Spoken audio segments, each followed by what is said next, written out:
بسم الله الرحمن الرحیم. خدا را سپاسگزاریم امروز یکشنبه به یاری خدا و با توکل خدا و بازوان کارمند امیرالمؤمنین که یکشنبه مربوط به آقای ما ریخت آشپزخانه شروع شده با کارگران غیرتمند و فداکار و همچنین مستاکار عزیز و محاسن سفیران که جهت نظارت در خدای با روی پیغمبر و توفیقات از این مردم شریف بیفزایه و عنایت و کمک امام زمان را همه ما داشته باشد و دوستان برادران که صدای ما را میشنوید لحاظا به این صحنه ما را یاری کنید با کمک های مادی و معنویتان که انشاءالله همین کار به طور احسن پیش بره که ما امیدواریم انشاءالله به طریق اولاد طبق دویم چی در نظر که تاخیر ساز پیش بره انشاءالله با کمک و اعنایتان و سلام علیکم و رحمت الله. موفق باشید، معیت باشید. بسم الله الرحمن الرحیم. همونطوری که برادران عزیز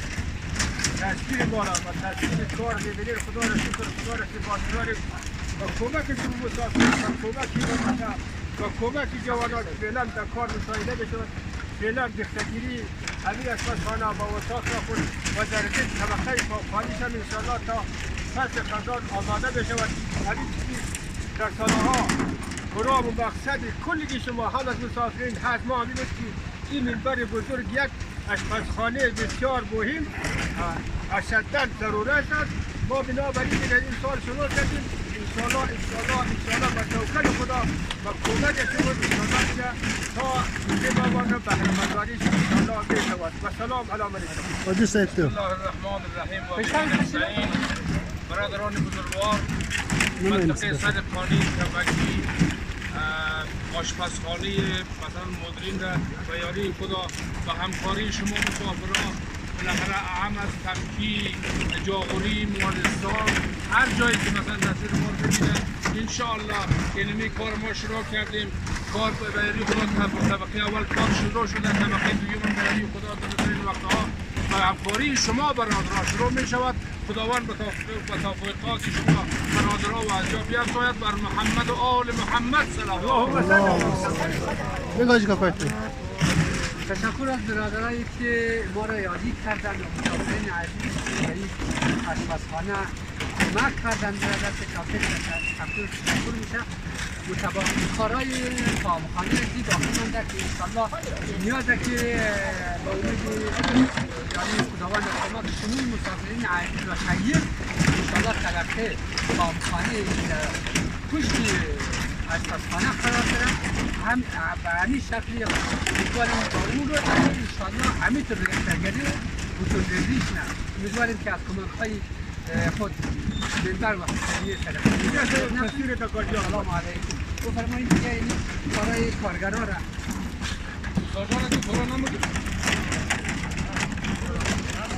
شما شاهد صحنه هستید که الحمدلله امروز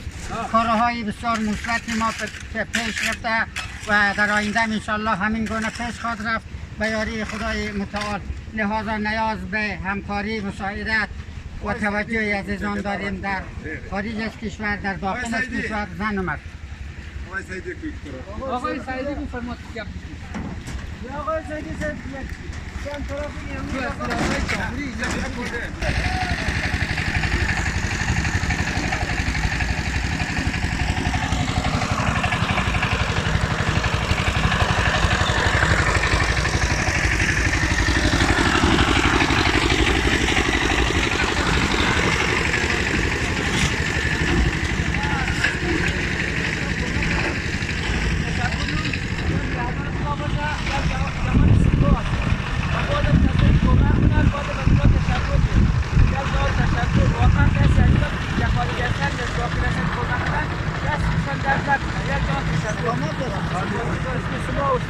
عبدالوهی سعیدی است و مجاوری